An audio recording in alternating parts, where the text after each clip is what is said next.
I think when we are having our discussion, we'll ask you to join up, all of you, all 4 speakers for the first section, and sort of have the discussion. Now I'll leave the floor to Sanja and Perovic, who will speak about revolutionary time and the French Revolution.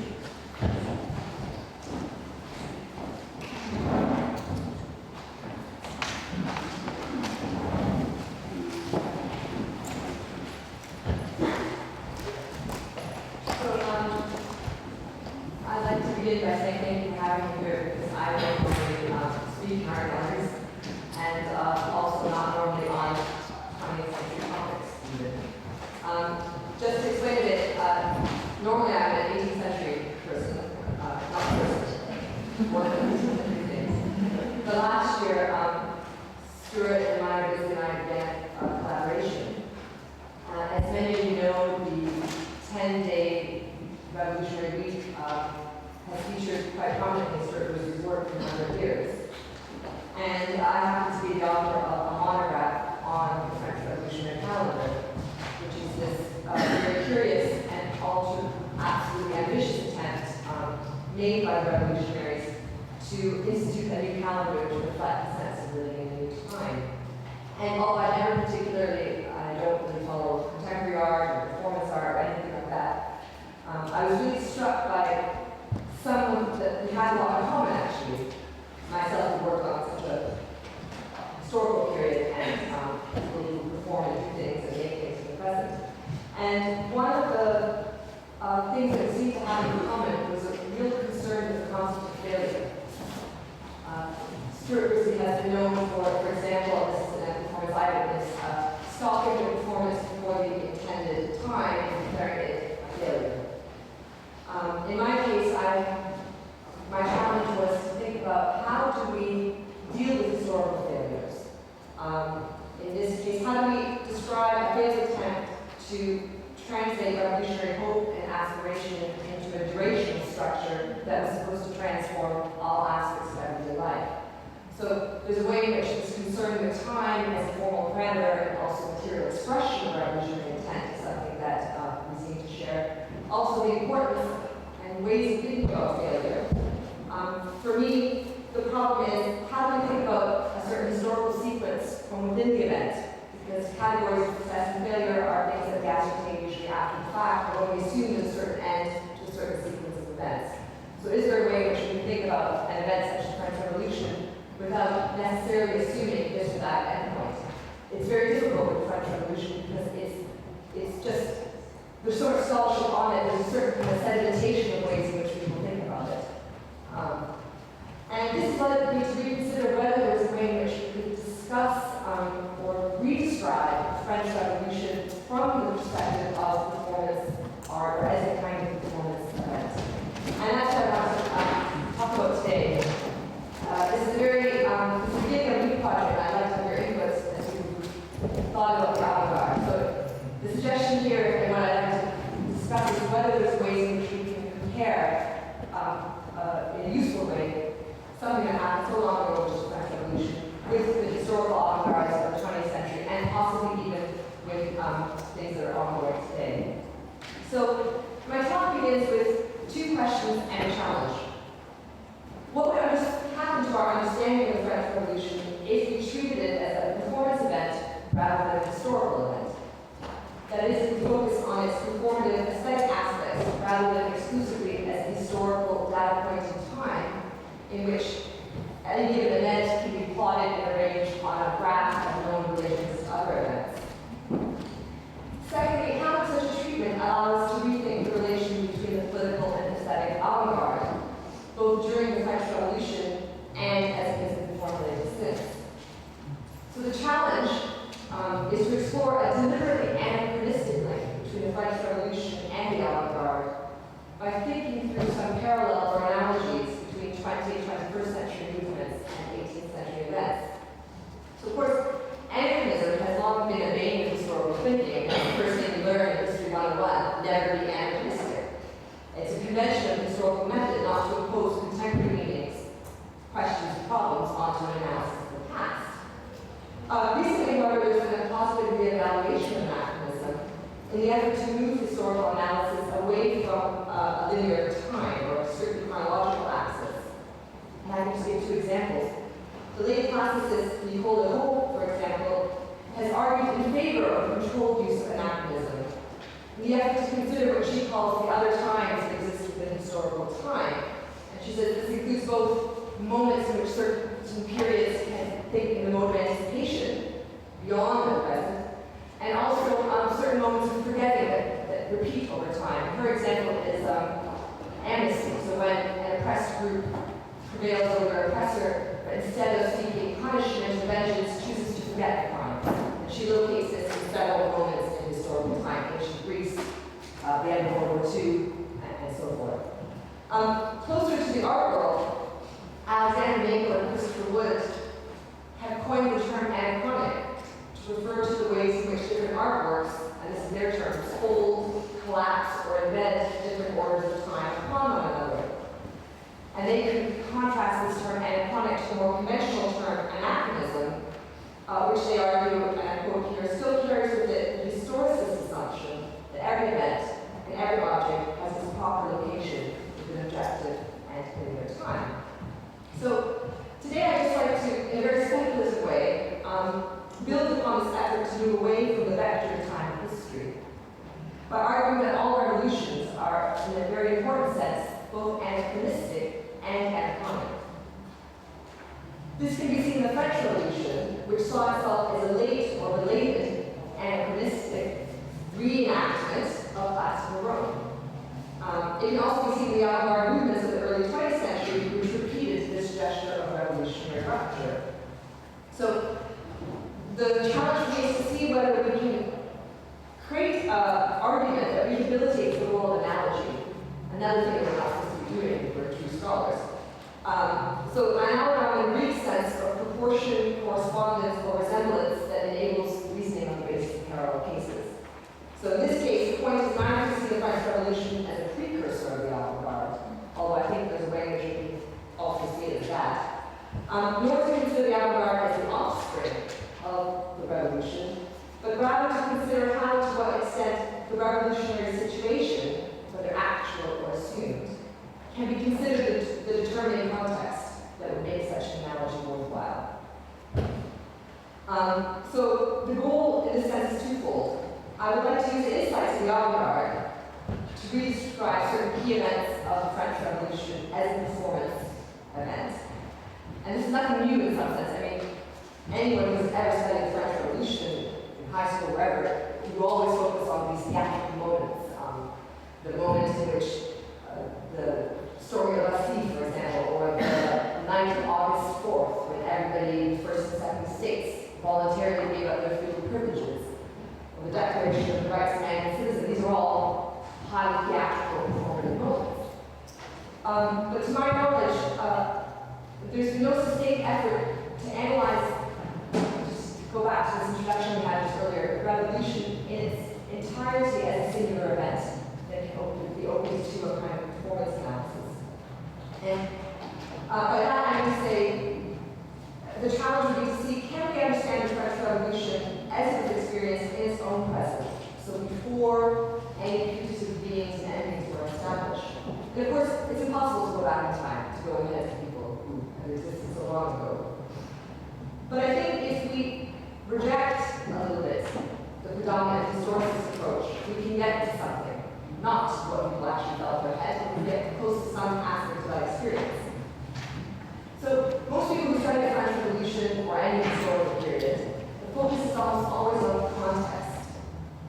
Please contextualize when they tell you who you're talking about, the ways they said it, what people meant. But I'm wondering if we focus on performance, if we can see it the other way around and consider instead how the French Revolution was experienced from the inside as a kind of force of decontextualization. Something that undid all prior contexts in which such had to be understood. So this would be my attempt to describe the French Revolution. At the same time, it's not merely enough to apply contemporary or recent understandings of performance to events of the past. And an argument by analogy only works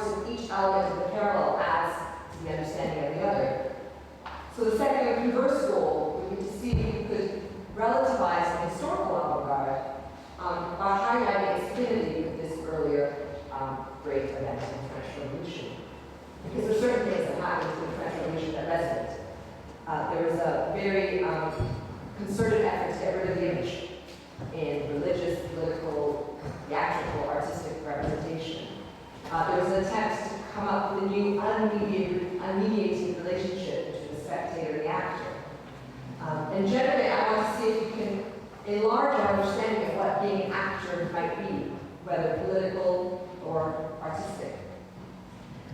And I think this is important because the various avant-garde movements of the 20th century all share an investment in the revolutionary myth of a tabula rasa. Rosalind Krauss called this, and I quote, the indisputable ground zero beyond which there is no further model reference to the text. And I think in the last 20 years, although there's been a state of historical studies about the avant-garde, to my knowledge, and I could be wrong about this, but this idea of the ground zero has rarely been historicized or relativized as such and put into conversation with the great attempt of the revolution to start a new time. And I think it's important to note in this regard that for the French Revolution, the tabula rasa was actually not found at the beginning of the process, but actually towards the end, when the revolution had become quite toxic already. As is well known, the original emphasis of the revolution was not a return to an original ground zero, but a restoration of rights that were imagined was already present, latent, merely required reactivation. And it was only once reactivation failed that this inaugural gesture of tabula rasa was invoked, and along with it, this is the second point which I think is important, attempts to revise and, in a way, rewrite the revolutionary experience to reflect it. So I think what I'm suggesting is maybe we should rethink the way we normally think about revolutions. Often we tend to think that they begin with an inaugural moment, a big bang, and then this is followed by a kind of revolutionary backlash. But what I found, for example, in studying the French revolutionary calendar is that this chronology didn't work very well. The revolutionary calendar was actually instituted in 1793, so already quite late, when the revolution was already 4 or 5 years old. It was actually in place until 1805. It was abolished in 1806. So it existed under numerous administrations, including those of Napoleon. So you get the sense that this claim of being in year one wasn't at all what started the revolution. It was something that came in later in an attempt partly to rewrite and revise a revolution that was going to plan. And I think it's very interesting because often we think, so to make the case that revisionism and rupture should be thought hand in hand in a way. And I'm suggesting those two concepts maybe could be put closer together and placed a little bit later along in the process than they normally are. We see this also, for example, 1790s in France are normally considered a moment in which the revolution slowed down. But this is the moment when the tabula rasa becomes more and more radical. It is actually also the moment when the revolution began its explosive kind of outward orientation towards the other sister republics across Europe, each of which attempted to perform the revolution again, only better. So you get the sense that we need to think of these two things together. My impression is that often when we talk about the avant-garde, we tend to separate this image of rupture from an account of the historical or social processes that are taking place. I think there's a tendency, and I might be wrong, I might be changing, but there seems to be a tendency to associate revolutionary action with a series of inaugural moments, separate from the political and social history. And this has the effect of aestheticizing revolutionary action, and also enforcing a division between, I think, you could say, I might be wrong about this, but a separation between good art, which is often associated with the aesthetic, the avant-garde, the innovative, the self-referential, and bad art, which is didactic, social, and all too is easily absorbed into various isms, so communism, socialism, fascism. But in fact, I think it makes little sense to separate the tabula rasa from this pedagogical hope of the French Revolution. Because I think the way it works is that the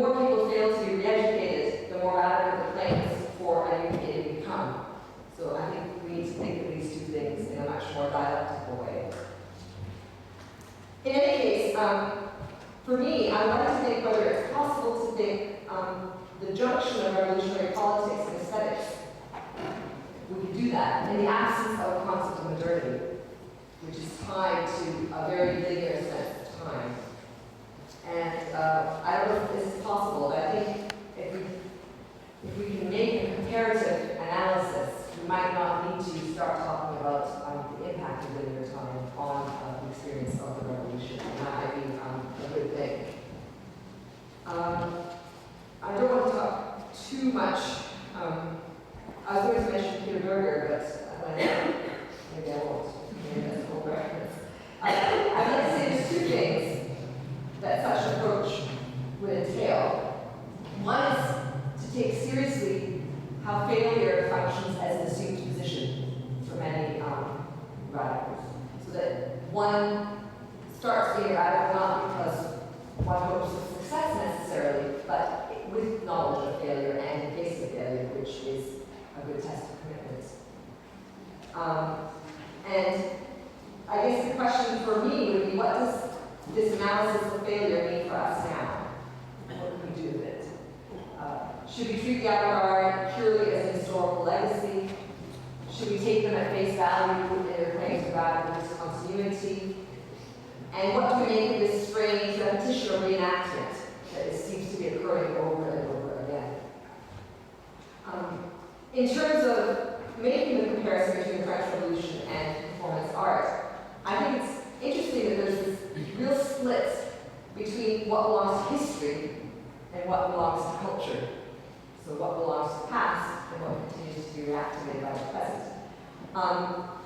The revolution seems to be definitely consigned to the historical past. I happen to study the French Revolution from a literature department, and that's not a good idea to do. You don't get taken seriously by historians. You're just on your own. So we have a revolution that's in the past, and yet an aesthetic, a revolutionary aesthetic, that seems to belong to this endless contemporary present. And I know we'll have to talk about contemporary later on. I think at a distance over 200 years, it seems fair to ask, what kind of relevance, if any, does more historical analysis achieve? With the French Revolution, the collapse of the Marxist paradigm, the case is that it's been cut off, for the most part, from all the subsequent revolutions that happened, and then attempted to repeat and perform and represent it. So the more historical the French Revolution gets, the less relation it has to the whole concept of reenactment and repetition. Because historians are very much invested in linear time and in seeing that events happen and other events happen, and an event is always unique and so forth. The avant-garde movements, in contrast, at a distance over 100 years from their various inaugural moments, still seem to be evoked aesthetically as features of our own increasingly distended contemporary present. And in preparing this talk, I had a quick look at the catalog of recent titles, and I think it's interesting that scholars have begun to classify them topographically, using a geographical rather than chronological approach. So when I was looking in just offhand, there was the Arab avant-garde, the Icelandic avant-garde, the Chinese avant-garde, the East European avant-garde. There was a title like the Descent of Peripheral avant-garde, and so forth. And I guess my question would be, what could such a formal commitment to innovation mean? Given that if it's the case that we live in this endless contemporary moment, there is no hope of rupture. There is no politics of rupture. The other thing that I think is quite interesting, this is an observation, is that I think in a sense both the French Revolution and the avant-garde have faded as relevant historical or social contexts for understanding the present moment. But they both really continue to serve a periodizing function. They are both claimed as important historical legacies, even though there seems to be, in a sense, unrepeatable. They're radically discontinuous. And I think there's a strange way in which we tend to treat them. We say, well, they are beginnings, important because they're beginnings and they're a radical field of experimentation and everything's thrown open. But when we interpret them historiographically, we almost always do it from the perspective of ends, from our position of a moment outside the revolutionary situation. as if this thing can never really repeat itself. It's kind of a strange situation there. And I think there's a weird kind of classicism that happens with the avant-garde. It's become our version of what classicalism might have been from the 18th century. And I was going to talk a little bit, but maybe I'll just say a few words so I don't have time. But I think this predicament reflects a more general uncertainty about what constitutes our contemporary moment.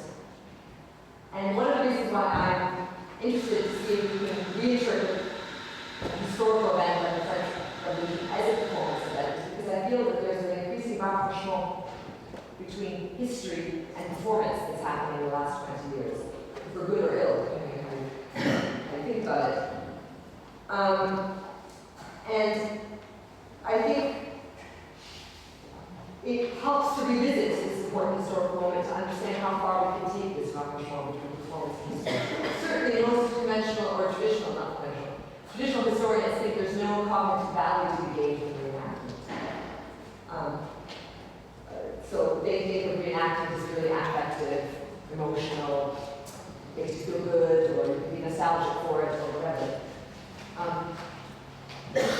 But I think the historians also are facing with this problem of what to do with history and what to do with the relevance of history. And that's something that forces them to consider performance in a more serious way than they might like to otherwise. But we can maybe talk about that when we talk later. For now, just to speak a little bit more specifically, I guess, I'll just say a few words about how I understand performance in relationship to the French Revolution and what I think get out of it. One of the reasons why I'm just reinterpreting the French Revolution as a performance event, because I think in a very important sense, it stands for what performance studies would call an emergent self-referential phenomenon. That very much describes what a revolution is. And you might say one of the obstacles to this kind of interpretation would be like, well, you could say, well, there's a huge difference nonetheless between the French Revolution and the Avantgarde. And one huge difference is that the revolutionaries embraced rupture as a way of making history, with intent and action, and what they intended to do was to make something permanent. And one interpretation of the avant-garde movement is to say, well, the avant-gardes embraced rupture against history. They thought history was the stable background against which their shock tactics could be great. They didn't try to necessarily make history, but tried to go against history. One could argue about that. Another view of thinking about the avant-garde is this idea of being on the leading edge and constantly being provisional. Again, we can argue about that. I don't know the avant-garde that well, but certain avant-garde groups, such as surrealist action, had very concrete ideas of what the future should look like. And they didn't really intend them to be so provisional, perhaps, after all. But I think there's a way in which, in your effort to destroy the old order and found a new nation, the revolutionaries were forced to place themselves ahead of their time. This idea of spearheading. And whether they intended to or not, they were forced to confront the limits of representation as had been understood up to that point. And in their colossal and really sweeping attempt to replace all previous objects of representation, the revolution became in essence performative. And that is to say, it performed, it constantly named the event it was trying to be. That's a kind of essential aspect of the revolutionary experience. So this incessant naming of the present, to say, here we are now, being different, doing this, is one aspect of revolutionary performance. And the other, equally crucial aspect is the implicit failure of this attempt. So they name the present, they say, this is the beginning of a new time, and then they say it again, and they say it again. And as they do that, there's a sense in which they start rolling on the perceptual edge of events that constantly overtake them. One of the outstanding technical features of the revolutionary period was the manner in which the reception horizon for any given speech or text or political action or even military event was continually being outstripped. And this also gave the impression of being on a rolling perceptual edge. Central to revolutionary experience as well was the insistent question of function. For every debate over function, of theater, of politics, of free speech, of censorship, of dress, of religious symbols, I mean, function of everything was being questioned. What would have been a stable set of relations between an object and an audience was put into question. And we get the beginnings of what people have described, referring to the avant-garde, as a kind of temporal triangle of idea, demonstration, and agitation. This is not what the revolutionaries intended in 1789. But by the time you get 1790, 1791, 1792, 1793, that is essentially what the experience starts to be. And this speed of revisionism, or internal self-differentiation, was such that the temporal landscape of the revolutionary period began to resemble a series of cascading movements, each with their own supporters and antagonists. So each attempt to break with the past, and they did it multiple times, it was just one attempt, and that was it, created a tradition in its way anti-contested present, and that was immediately superseded. And this is something that people have also said for the avant-garde. This is something very much similar to the avant-garde movement. And here I'm thinking about Andrew J. Weber's book, where he discusses this sort of experience.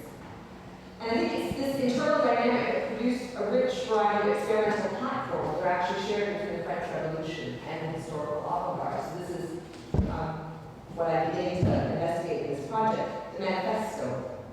The French Revolution, the Manifesto Equals, is the first manifesto, that's 1796, that wanted to destroy politics and all artistic objects and representations.